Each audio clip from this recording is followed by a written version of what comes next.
నమస్తే. తెలుగు రాజ్యంకి స్వాగతం. నేను మీ సంధ్య. తెలుగు సినిమా ఇండస్ట్రీకి ఎప్పటికప్పుడు ఆ జనరేషన్‌కి దిగ్గజ నటులు వీళ్ళు మెయిన్ పిల్లర్స్ అంటూ మనం అనేక సందర్భాల్లో చెప్పుకుంటూ ఉంటాం. అంటే ఎన్టీఆర్ గారి దగ్గర నుంచి ఎన్టీఆర్ గారు, ఏఎన్ఆర్ గారు, కృష్ణంరాజు గారు, శోభన్ బాబు గారు, కృష్ణ గారు వీళ్ళు ఒక క్రౌడ్ పుల్లర్స్ ఆ టైంకి. ఆ తర్వాత చిరంజీవి గారు, బాలకృష్ణ గారు, నాగార్జున గారు, వెంకటేష్ గారు ఆ నెక్స్ట్ జనరేషన్‌కి వీళ్ళు క్రౌడ్ పుల్లర్స్.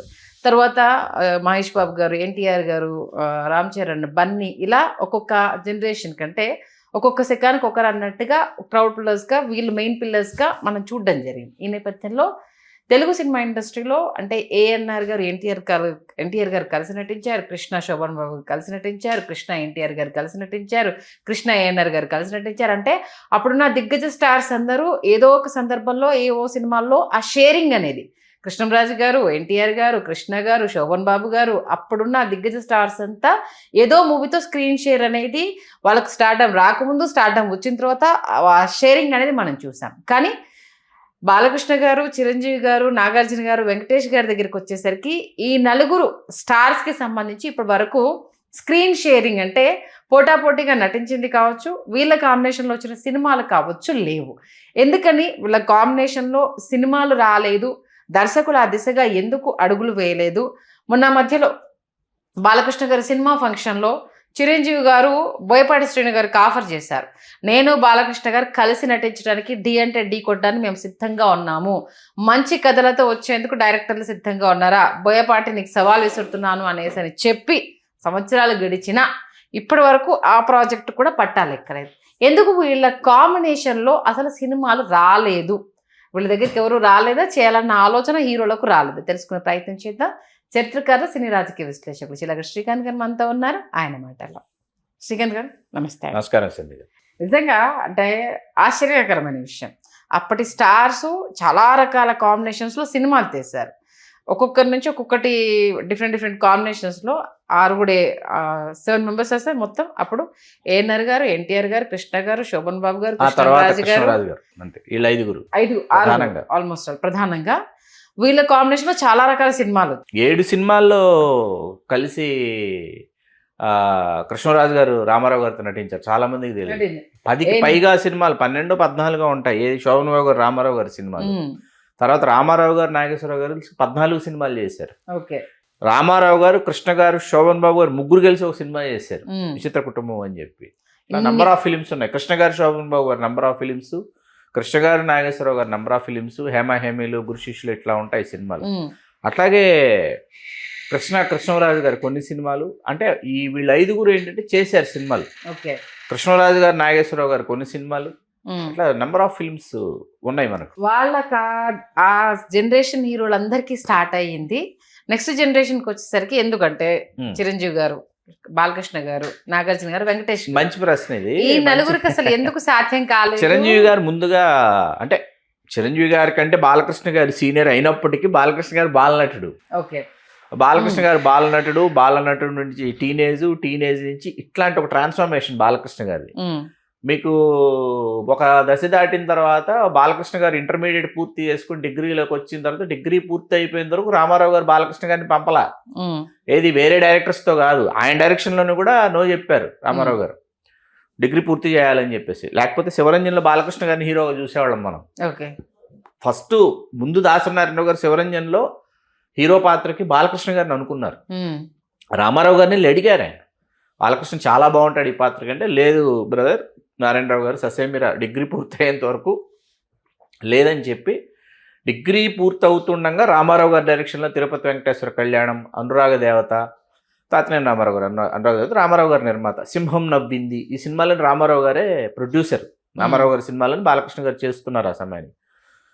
చిరంజీవి గారు ప్రారంభించినటువంటి ఆయన ప్రయాణంలో ఏమైందంటే, చిరంజీవి గారి అదృష్టం ఏంటంటే తొలినాళ్లలో ఆయన కృష్ణరాజు గారు, మురళీమోహన్ గారు వీళ్ళతో కలిసి చేశారు.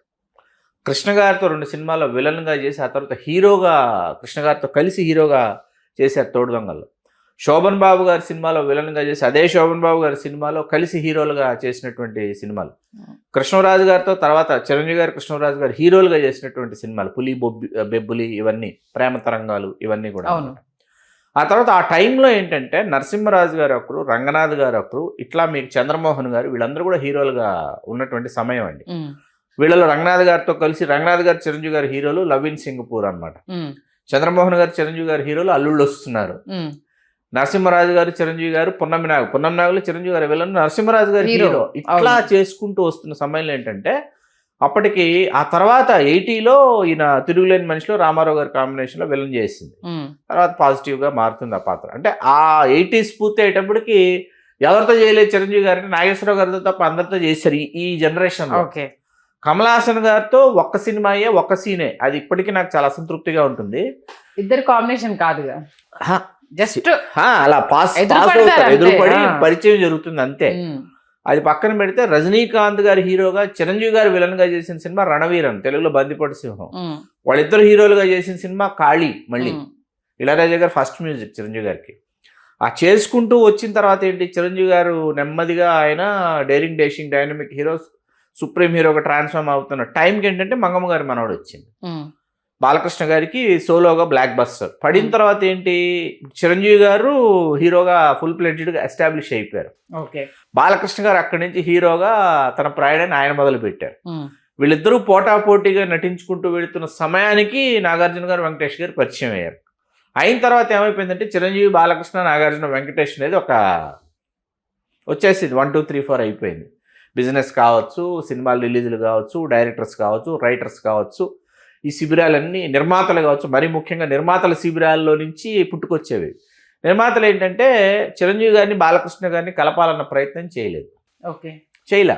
చేసి ఉంటే నాలాంటి వాళ్ళకి ఒక అద్భుతమైనటువంటి అంటే అనిపించింది. అంటే ఇప్పుడు చెప్తే ఏదో ఇప్పుడు చెప్తున్నావు అంటారు కానీ అప్పుడు మాలాంటి వాళ్ళకి అనిపించింది అంటే, ఎవడు బాలకృష్ణ గారిని కృష్ణుడు కాబట్టి, చిరంజీవి గారిని అర్జునుడు కాబట్టి ఎవడు ప్లాన్ చేయడేంటి శ్రీకృష్ణ అర్జునుడు లాంటిది అని అనుకునేవాళ్ళం మేము. ఆ సమయంలో చెయ్యొచ్చు కదా అని చెప్పి. అది దాటిన తర్వాత చిరంజీవి గారు ఒక దశలో ఎర్లీ 90sకి వచ్చిన తర్వాత చిరంజీవి గారు, నాగార్జున గారు కలిసి చేద్దామని అనుకున్నారు. అది సాధ్యపడలా. చిరంజీవి గారు, వెంకటేష్ గారు అప్పుడే కలిసి చేద్దామని ఇటువైపు నుంచి ప్రపోజల్, అటువైపు నుంచి కూడా ప్రపోజల్ వెళ్ళింది. అది సాధ్యపడలా. మీకు అలా సాగుతున్న సమయంలో వాస్తవానికి ఏంటంటే చిరంజీవి గారు కాకుండా బాలకృష్ణ గారు, నాగార్జున గారు కలిసి గుండమ్మ కథ రీమేక్ చేద్దాం మళ్ళీ అని చెప్పి ఒక పెద్ద సీరియస్ ప్రపోజల్ తీసుకున్నారు. రామారావు గారి క్యారెక్టర్ బాలకృష్ణ గారు, నాగేశ్వర గారి క్యారెక్టర్ నాగార్జున గారు. అది ప్రయత్నం కొంతకాలం జరిగింది. అది ఆ ప్రయత్నం కొంతకాలం జరిగిన తర్వాత సూర్యకాంతం గారి పాత్ర, గుండమ్మ పాత్ర ఎవరు వేయాలి, అసలు ఆ పాత్ర కోసం మళ్ళీ ఇంకొకరు ఎవరు పుట్టారు, ఎక్కడ పుట్టారు లేరని చెప్పి ఆ ప్రాజెక్టు ఆగిపోయింది. అది ఒక దశలో ఆగిపోయింది అనమాట. అట్లా ఇంకా అది అట్లా అట్లా అట్లా కొనసాగుతూ వెళ్ళిపోయింది. అది సంజయ్ గారు. అంటే ఆ తర్వాత అసలు హీరోలకు కానీ దర్శకులకు కానీ ఈ స్టోరీ మీ ఇద్దరికి బాగుంటుందని ఎక్కడ ప్రపోజల్ కానీ ఆ చర్చలు కానీ జరగలేదా? లేదు. అంటే రామ్ లఖన్ ఒకటి అనుకున్నారు. హిందీలో సుభాష్ కై తీసిన రామ్ లఖన్ తెలుగులో చాలా బాగుంటుందని చెప్పి బాలకృష్ణ గారు, వెంకటేష్ గారు, లేదా చిరంజీవి గారు, వెంకటేష్ గారు, ఇట్లా చిరంజీవి గారు జాకీ ష్రాఫ్ క్యారెక్టర్, వెంకటేష్ గారు ఏమో అనిల్ కపూర్ క్యారెక్టర్. అనిల్ కపూర్ క్యారెక్టర్ చాలా డామినేటెడ్గా ఉంటుంది, బాగుంటుంది కూడా అని ఇట్లా ఒక చర్చ జరిగి ఆ రైట్స్ ఏమో పిఎన్ రామచంద్రరావు గారిని ఆయన దగ్గర ఉండిపోయి ఆయన సుమన్ గారితో ఇంకెవరితోనో చేయాలనుకుని పెద్ద హీరోల కోసం ఆయన చాలా ట్రై చేశాడు. ఈ నలుగురిలో ఇద్దరితో చేయాలని ఆయన చాలా ప్రయత్నాలు, ఆయన చేయని ప్రయత్నం లేదు, అన్ని ప్రయత్నాలు చేశాడు ఆయన, కానీ సాధ్యపడలేదు. అది ఇంక అట్లా అట్లా అంటే ఇది అక్కడ హీరోల ఇమేజ్ మ్యాచ్ చేయడం కష్టమనా? లేదు, ఫ్యాన్స్ అది ఉంటుందండి, ఫ్యాన్స్ అది ఎప్పుడు ఉంటుంది, ఫ్యాన్స్ అది లేదు ఉండదని కాదు. కానీ ఇప్పుడు ఇక్కడ ఏంటంటే బిజినెస్ ఒకటి చూడాలండి, బిజినెస్ పాయింట్ ఆఫ్ వ్యూలో ఆలోచించాలి దీన్ని. ఇప్పుడు ఈవేళ మరీ ముఖ్యంగా అసలు కనీవిని ఎరిగినటువంటి డైనమిక్స్గా బిజినెస్ మారిపోయినటువంటి నేపథ్యంలో ఏంటంటే బిజినెస్ పరంగా చూడాలి దీన్ని. అయితే లోకేష్ కనకరాజు లాంటి డైరెక్టర్ ఈ మధ్యకాలంలో ఏం చేశాడంటే ఈ బ్యారికేడ్స్ని అతను ఛేదించాడు. అతను చేసి అతను ఏం చేశాడంటే అసలు రజనీకాంత్ గారి హీరో అయిన సినిమాలో నాగార్జున గారిని విలన్గా పెట్టడం అనేది ఒక అద్భుతమైన ఆలోచన. దాంట్లోకి మళ్ళీ ఉపేంద్ర గారిని తీసుకొచ్చి దాంట్లోకి మళ్ళీ ఇంకొకరిని పెట్టి వాళ్ళని పెట్టి వీళ్ళని పెట్టి తర్వాత నెల్సన్ చేసినటువంటి జైలర్లో కూలీలో ఇది సాధ్యమైంది. జైలర్కి వచ్చేటప్పటికి ఏంటంటే క్యామియో క్యారెక్టర్స్లో శివరాజ్ కుమార్ గారు, మోహన్ లాల్ గారు వీళ్ళందరూ క్యామియో క్యారెక్టర్స్లో కనిపి కాబట్టి ఇప్పుడు అలా చేయడానికి సాధ్యపడుతుంది. అలా చేయడానికి ఏంటంటే డ్యామేజ్ చేయడానికి మాత్రమే. అంటే ఒక స్క్రీన్ షేరింగ్ తీసుకోవచ్చు కొంత. తీసుకున్న తర్వాత ఏంటంటే అది ఆ హీరోని అవమానపరిచినట్టు ఉండకూడదు, ఈ హీరోని తగ్గించినట్టు ఉండకూడదు, అట్లా ఇప్పుడు చేయొచ్చు. దానిలో ఏంటంటే మొన్న అంటే వెంకటేష్ గారి హృదయ వైశాల్యానికి నిదర్శనం శంకరవర ప్రసాద్లో ఆయన తనను తాను ఆయన వాస్తవానికి ఒక కామెడీ క్యారెక్టర్ చేశాడు. ఆయన కమెడియన్ లాగా చేశాడు. ఆయన అవును హీరోతో ఈక్వల్ అని అది కాదు, ఫైట్లు అయి చేస్తాడు క్లైమాక్స్ లో వచ్చి, కానీ టోటల్ గా కామెడీయే చేశాడు ఆయన వచ్చి. చిరంజీవి గారి సినిమాలో పర్వాలేదు ఇప్పుడు ఏముంది చేసి చేయొచ్చని అది పాస్ అయిపోయింది. కాబట్టి ఆ క్రెడిట్ మనం అనిల్ రావిపూడికి ఇవ్వచ్చు, నో డౌట్. కానీ యాక్షన్ మోడ్లోకి తీసుకెళ్ళి ఇద్దరు హీరోల్ని మనం చూపించాలనేటప్పటికి ఏమవుతుందంటే అది రాజమౌళి గారు RRRలో చేయగలిగిన కొన్ని విమర్శలు ఆయన ఎదుర్కొన్నాడు. అప్పుడు ఎన్ని ప్రయోగాలు చేసినా వర్కౌట్ అయ్యేసారు. ఇప్పుడు చేస్తే హుందాతనం ఉట్టిపడాలి, ఇప్పుడు వాళ్ళకి క్యారెక్టర్స్ సెట్ అవ్వాలి, ఏ కథను తీసుకొని వీళ్ళని తెర మీద చూపించాలి అన్నది ఇది ఎక్కువ డిస్కషన్ అవుతూ ఉంటుంది. నిజంగా ఒక ఐ ఫీస్ట్ మిస్ అయిపోయాం వీళ్ళందరి కాంబినేషన్ లేకపోవడం అనేది. బట్ మణిశంకర్ వరప్రసాద్తో పోనీలో కొంత చెప్పుకోవడానికి వాళ్ళిద్దరు కాంబినేషన్లో వచ్చింది అనేసి అని హ్యాపీగా ఫీల్ అవ్వడం అంతే. మంచి విశ్లేషణ నుంచి ధన్యవాదాలు శ్రీకాంత్. ధన్యవాదాలు సంధ్య గారు.